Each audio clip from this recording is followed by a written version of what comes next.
যিবিলাকে ফাণ্ড আনিব পাৰে, যিবিলাকে টকা খৰচ কৰিব পাৰে, যিবিলাকে আঁচনি দিব পাৰে, তেওঁলোকৰ লগতে পঞ্চায়ত নিৰ্বাচনত থাকে। য'ত বিজেপিৰ ভাল তাত বেলেগবিলাকৰ বেয়া। এই স্বাভাৱিক কথাটোক ডাঙৰ কৰি থাকিতো লাভ নাই। জিলা পৰিষদ আমি 3খন পালোঁ, তেওঁলোকে 0 পালে, কিন্তু তেওঁলোকে বেছি জিকিলে বুলি কৈ দিয়ে।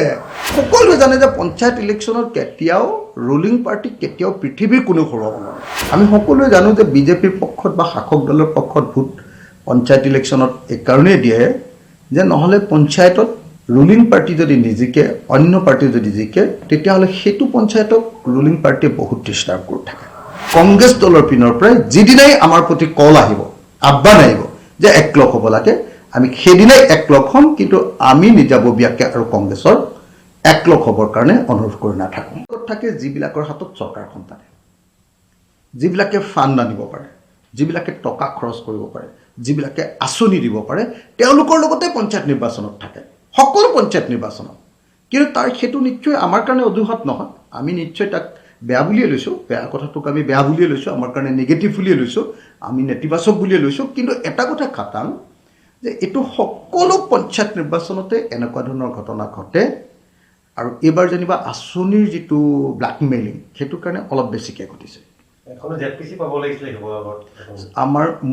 মোৰ পুৰণা বিধানসভা সমষ্টিত অকল 2খন জেডপিচি আছে, দিচাংমুখ আৰু ৰংপুৰ। কিন্তু 2খন জেডপিচিতে কংগ্ৰেছ দলে আমাৰ বিৰুদ্ধে কেণ্ডিডেট দি দিলে। দুইটা জেডপিচিতে, গোটেইকেইটা 4টা আছিলে, 4টাতে দি দিলে আমাৰ। 4টা নতুন এলেকাত পৰিছে আমাৰ, 4টা আছিলে, 4টাতে দি দিলে। 5টা আছিলে, মানে যদি আমি পুৰণা আকৌ ডিমৌটো ধৰি লওঁ, আগতে শিৱসাগৰত আছিলে 5টা আছিলে, 5টাতেই কংগ্ৰেছে দি দিছে। গতিকে আমাৰ মাজত ভোটটো ভাগ হৈ গ'ল। বিৰোধী দল এনেই এই সময়ত শাসক দলৰ ঢৌ আহিছে, সেই সময়ত আকৌ বিৰোধী দলৰ যেতিয়া কেইবাটাও ভাগ হৈ যায় আৰু তেতিয়া ক'ত জিকিব কওক, জিকাৰ কোনো প্ৰশ্নই উঠিব নোৱাৰে।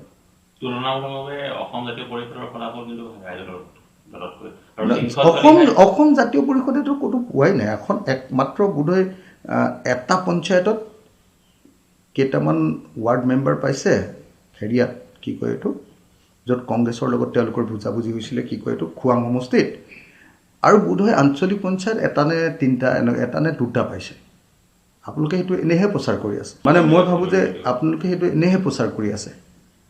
মানে এইটো ইচ্ছাকৃত। অখিল গগৈক অকণ ডিষ্টাৰ্ব দিম বুলিহে চাগে আপোনালোকে বেলেগ এটা কুইটটো বহাবৰ কাৰণে এইটো কৰি আছে চাগে। মইতো দেখিছোঁ যে অসম জাতীয় পৰিষদে গোটেই অসমতে মাত্ৰ 1খন নে 2খনহে নে 3খন, মই প্ৰথমতে 1খন বুলিয়ে গম পাইছিলোঁ, পিছত কোনোবাই কৈছে যে 3খন পাইছেগৈ। 3খন আঞ্চলিক পঞ্চায়ত পাইছে, আমি পাইছোঁ 19খন। তেওঁলোকে জিলা পৰিষদ পাইছে 0খন, আমি পাইছোঁ 3খন। তেতিয়াহ'লে কাৰ ৰিজাল্ট ভাল? ৰিজাল্টটো আমাৰ ভাল নে জাতীয় পৰিষদৰ ভাল?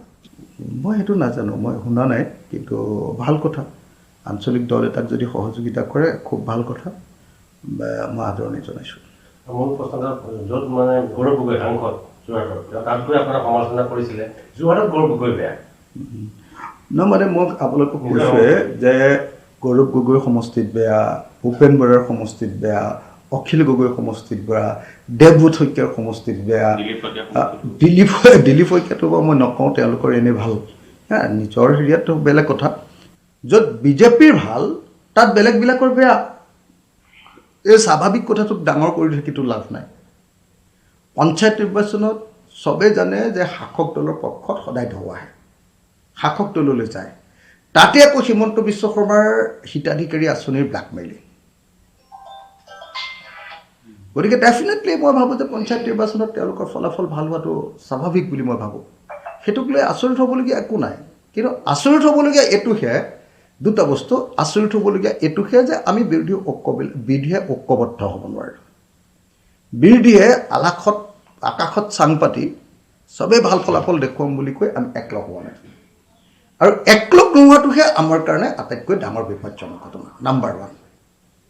নাম্বাৰ 2, অখিল গগৈক অকণমান কম দেখুৱাবৰ কাৰণে, ৰাইজৰ দলৰ শক্তিটো কম দেখুৱাবৰ কাৰণে 19খন জিকাৰ পাছতো আমাক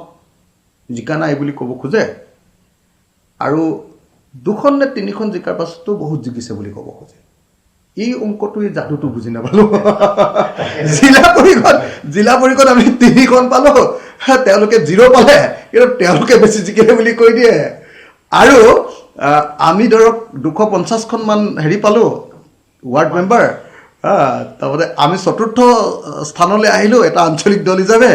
তাৰপিছত আমাৰ ফলাফল বেয়া বুলি আপোনালোকে প্ৰচাৰ কৰে এই অংকটো চাগে ব্যক্তিগতভাৱে অখিল গগৈক বেয়া পায় বা ৰাইজৰ দলক বেয়া পায় বা চৰকাৰে যিহেতু ৰাইজৰ দলক বেয়া পায় গতিকে চৰকাৰক তেল মাৰিবৰ কাৰণে কৰা কাম বুলিয়ে মই ভাবোঁ মই আপোনাক এটা কথা কওঁ মই আপোনাক একেটা কথাই কওঁ এই কথাটো সকলোৱে মনত ৰাখিব যে 2013 চনত কংগ্ৰেছ দলে ধৌত পঞ্চায়ত নিৰ্বাচন জিকিছিলে 2014 চনত আকৌ MP ইলেকশ্যনত কংগ্ৰেছ দল বিধ্বস্ত হৈ গৈছে কি বিজেপি দল আকৌ কি কয় বিজেপি দলৰ ঢৌ আহিছিলে মনত ৰাখিব দেই 2013 চনৰ পঞ্চায়ত নিৰ্বাচনত শাসক কংগ্ৰেছ দলৰ ঢৌ আহিছিলে বিসম্বাদ চলি আছিলে কিন্তু ঢৌ আহিছিলে 2014 চনৰ MP ইলেকশ্যনত কংগ্ৰেছ বিধ্বস্ত হৈ গৈছিলে বিজেপিৰ ঢৌ আহিলে 2016 চনত কংগ্ৰেছ শেষ হৈ গ'ল বিজেপি দলে আকৌ অসমত চৰকাৰ কৰিলে গতিকে এইটো খাটাং থাকিব পাৰে আপোনালোকে যে 2025 চনৰ পঞ্চায়ত নিৰ্বাচনত শাসক দল চৰকাৰী দল বিজেপিৰ প্ৰতি ঢৌ আহিছে আৰু 2026 চনত বিজেপিৰ বিৰুদ্ধে ঢৌ আহিব আৰু বিৰোধী পক্ষৰ প্ৰতি ৰাইজৰ দল কংগ্ৰেছ এইবিলাকৰ প্ৰতি বিৰোধী পক্ষৰ প্ৰতি এটা ডাঙৰ ঢৌ আহিব এইটো আপোনালোকে নিশ্চিন্ত হৈ থাকিব পাৰে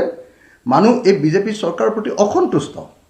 কিন্তু ইণ্টাৰিম গভৰ্ণমেণ্ট এখন যেতিয়া আহে যেতিয়া পঞ্চায়ত নিৰ্বাচনৰ নিচিনা নগৰ সমিতিৰ ইলেকশ্যনৰ নিচিনা যিটো সম্পূৰ্ণৰূপে চৰকাৰৰ ওপৰত নিৰ্ভৰশীল সেই ইলেকশ্যনবিলাকত মানুহে সদায় চৰকাৰী পক্ষক ভোট দিয়ে এই সৰু অথচ একেবাৰে সঁচা কথাটো আমি সকলোৱে মনত ৰখা দৰকাৰ নহয় মানে আপোনালোকে সকলোৱে জানে যে ধৰ্মীয় সংখ্যালঘু এলেকাত আমি কোনোদিন ইলেকশ্যনে খেলা নাছিল ইয়াৰ আগৰবাৰ অকল বেচিকেলি আমি উজনি অসমত 2021 ইলেকশ্যন খেলিছিলোঁ আমি 3 বছৰীয়া 4 বছৰীয়া পাৰ্টি এটা সেইটো মনত ৰখা দৰকাৰ এইবাৰ প্ৰথমবাৰৰ কাৰণে সংখ্যালঘু এলেকাত ইলেকশ্যন খেলিলোঁ 3খন জিলা পৰিষদ জিকিলোঁ 3খন জিলা পৰিষদ এইবাৰ প্ৰথমবাৰৰ কাৰণে ইলেকশ্যন খেলিলোঁ 19খন আঞ্চলিক পঞ্চায়তৰ ভিতৰত 7খন আমাৰ সংখ্যাগুৰু এলেকাৰ গতিকে সংখ্যালঘু এলেকাত আমাৰ ৰিজাল্ট ভাল নহয় বুলি কোৱা কথাটো এটা মানে মই ভাবোঁ যে এটা মানে সেইটো এটা সত্যৰ ওপৰত আধাৰিত কথা নহয় আৰু সংখ্যালঘু এলেকাত সাংঘাতিক ধৰণে আচলতে মানে ৰাইজৰ দলৰ উত্থান হৈছে সাংঘাতিক ধৰণে উত্থান হৈছে মানে আৰু অকল সংখ্যালঘু এলেকাত নহয় অসমত যদি চাই এটা সৰু আঞ্চলিক দল যাৰ কোনো অৰ্থনৈতিক সম্বল নাই যাৰ কোনো প্ৰচাৰ যন্ত্ৰ নাই সেই আঞ্চলিক দলটোৱে 19খন আঞ্চলিক পঞ্চায়ত আৰু 3খন জিলা পৰিষদ আৰু 250খন আপোনাৰ ৱাৰ্ড কমিশ্যনাৰ জিকাটো এটা বৰ মুখৰ কথা নহয় মানে মই ভাবোঁ যে যিসকলে আঞ্চলিকতাবাদক ভাল পায় জাতীয়তাবাদক ভাল পায় আমাৰ প্ৰব্লেমটো ক'ত আমি যিহেতু বিজেপিক বেছি বিৰোধিতা কৰোঁ গতিকে আমাক প্ৰশংসা নকৰি আমাক গালি পাৰিব পালে সকলোৱে ফূৰ্তি পায় আৰু যদি কাইলৈ আমাক বিজেপিয়ে ভাল পাই যায় তেতিয়া আকৌ আমি হিৰো হৈ যাম অসম যেহেতু এতিয়া শাসক দলে আমাক বেয়া পায় গতিকে আমি 19খন পোৱাৰ পাছতো আমি সৰু পাৰ্টি কোনোবাই 1খন বা 2খন পোৱাৰ পাছতো সেইটো ডাঙৰ পাৰ্টি আপোনালোকে জানে এখনো জিলা পৰিষদ পোৱা নাই আমি 3খন জিলা পৰিষদ পালোঁ আমি 3খন জিলা পৰিষদ পালোঁ আমি সৰু পাৰ্টি আৰু 0খন জিলা পৰিষদ পাই তেওঁলোক ডাঙৰ পাৰ্টি এইটোতে আপোনালোকে নিজে কৈ আছে অথনিৰ পৰা মইতো কোৱা নাই মই উলিওৱা নাই হয়নে নহয় আপোনালোকে মোক প্ৰশ্ন সুধি আছে আপোনালোকে সুধি আছে আমিতো খেলুৱাই নাই নহয় আমি মানে মৰিয়নি সমষ্টিত মই একদিনৰ কাৰণেও যোৱা নাই মানে এদিনৰ কাৰণে গৈছিলোঁ এনে চাবলৈ কি হৈ আছে বুলি মোৰ ঘৰৰ ওচৰত মানে মোৰ নিজৰ ঘৰলৈও যোৱা নাই এই মৰিয়নিৰ ওচৰত এখন ঠাইলৈ মাত্ৰ খবৰ ল'বলৈ গৈছিলোঁ কিয়নো আমি সদায় জানো যে পঞ্চায়ত ইলেকশ্যনত ৰুলিং পাৰ্টি জিকে আৰু এই ইলেকশ্যনত আমি আমাৰ নিচিনা সৰু পাৰ্টি এটাই পইচা খৰচ কৰা শক্তি খৰচ কৰা এই ইলেকশ্যনত বহুত জিকিম বুলি ভবাটো এটা বাতুলতা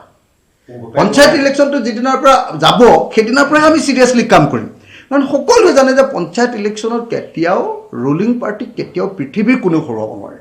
মানে এতিয়া সঁচা কথা ক'বলৈ গ'লে কংগ্ৰেছৰ লগত আমাৰ তুলনা হয় এতিয়া কংগ্ৰেছে কিমানখন আসনত খেলি কেইটা চিট পালে আৰু আমি একেবাৰে সীমিত আসনত খেলি আমি তেওঁলোকতকৈ চাগে